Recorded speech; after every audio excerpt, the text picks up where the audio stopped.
ஜாதகம் தேவையா அப்படின்னு கேட்கும்போது, ஜாதகத்திலேயே பல வகையான பிரிவு இருக்குது. ஜோதிடத்தில் பல வகையான பிரிவு இருக்குது. ஒரு சில இடங்களில் கேரளாவுல எல்லாம் பார்த்தீங்கன்னா பிரச்சனை ஜாதகம்ன்றவாங்க. அதுக்கு ஜாதகம் இல்லாமலே பிரச்சனை பார்த்து ஜாதகம் சொல்கிறாங்க.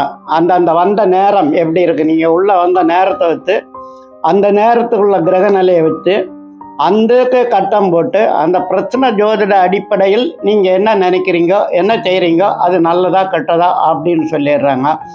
அதனால் ஜோதிட கட்டத்தை வச்சு பார்க்குறது தான் ஓரளவுக்கு நல்லா இருக்கு. மற்றெல்லாம் இப்போ கேரளாவில் அந்த மாதிரியெல்லாம் பிரச்சனை ஜாதகம் பார்க்குறாங்க கரெக்டான. ஆனால் பிரச்சனை ஜாதகத்தில் ரொம்ப லாங் டைம் எல்லாம் ஒன்றும் தெரிய முடியாது. இப்போ திடீர்னு என்ன, நீங்கள் ஒரு வீட்டில் ஒரு பொருள் காணாமல் போயிடுச்சு, எங்கே போயிருக்க, போனவர் வருவாரா வரமாட்டாரா, ஒரு கேள்விக்கு துல்லியமான பதில் அந்த பிரச்சனை ஜோதிடத்தில் சொல்ல முடியும். ஆனால் எதிர்காலத்தை பற்றியெல்லாம் ரொம்ப லாங்கில் சொல்ல முடியாது.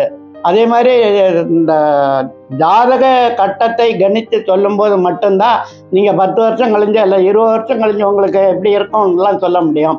மற்ற எந்த ஜோதிட பிரிவிலையும் பிற்காலத்தை ரொம்ப நாளைக்கு சொல்ல முடியாது. உடனடியான கேள்விக்கு பதில் சொல்லலாம். இப்போ நான் ஒரு யாத்திரை போகிறேன், நல்லா இருக்குமா இப்போ நடக்குமா நடக்காதா அப்படின்னு கேட்டால் டக்குன்னு பதில் சொல்லிடலாம். அந்த மாதிரி சில பதில்களுக்கு பிரச்சனை ஜோதிடம் பயன்படுத்திடலாமே தவிர 10 வருஷம் கழிந்து நான் எப்படி இருப்பேன், எனக்கு என்ன தசை நடக்குது அப்படின்னு கேட்டால் பிரச்சனை ஜோதிடத்தில் வராது. அதே மாதிரி நாடி ஜோதிடம்னு ஒன்று இருக்குது. நாடி ஜோதிடத்தில் லக்னம் எல்லாம் கிடையாது, சந்திரனை வச்சு தான் சொல்கிறாங்க.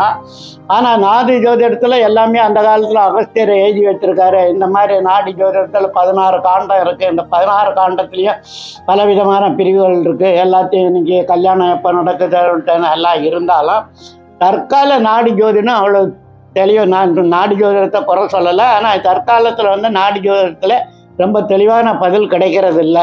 ஒரு சில பேர், இடம், அப்பா பேர், அம்மா பேரெல்லாம் தெளிவாக கரெக்டாக சொல்லிடுறாங்க. சில சம்பவங்கள்லாம் கேட்கும்போது ஒரு சிலது சரியாக இருக்குது, ஆனால் எல்லாமே சொல்கிறது இல்லை.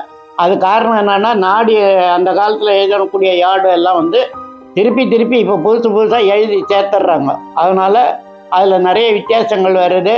அது நம்புகிறவங்க நம்பலாம், நம்பாமலாம் இருக்கலாம். அதுக்கு நான் அதை பற்றி இப்போ நிறைய பேச முடியாது.